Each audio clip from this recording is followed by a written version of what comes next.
এতদিন ইউরোপের মূল ভূখণ্ডে দাবানলের তাণ্ডব চললেও এবার ব্রিটেনেও ছড়িয়ে পড়েছে ভয়াল আগুন। দেশটির পূর্বাঞ্চলীয় সাফক কাউন্টির উপকূলীয় বনভূমিতে ছড়িয়ে পড়েছে আগুনের লেলিহান শিখা। নিকটস্থ একটি পারমাণবিক বিদ্যুৎ কেন্দ্রের কয়েক মাইলের মধ্যে আগুন পৌঁছে যাওয়ায় আশেপাশের জনপদ থেকে দ্রুত লোকজনকে সরিয়ে নেওয়া হয়। I feel incredibly emotional. I feel every time I speak to a son or my husband, I feel very weepy. And that's just shock, I would imagine. And the devastation of this area, which is a natural beauty, and the wildlife is just awful. চলতি বছর ব্রিটেনে তীব্র খরার কারণে আগুন দ্রুত ছড়িয়ে পড়ায় তা নিয়ন্ত্রণে মারাত্মক বাধা সৃষ্টি করছে।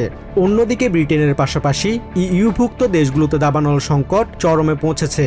ফ্রান্সের দক্ষিণ পশ্চিমাঞ্চলে প্রায় ৪২,০০০ হেক্টর জমি পুড়ে যাওয়ার পর বর্দোতে যৌথ উদ্ধার কার্যক্রম শুরু করেছে ইউরোপিয়ান কমিশন। ইউরোপিয়ান ইউনিয়নের একেবারে কেন্দ্রস্থলে আমরা এক অভূতপূর্ব পরিস্থিতির মুখোমুখি হচ্ছি।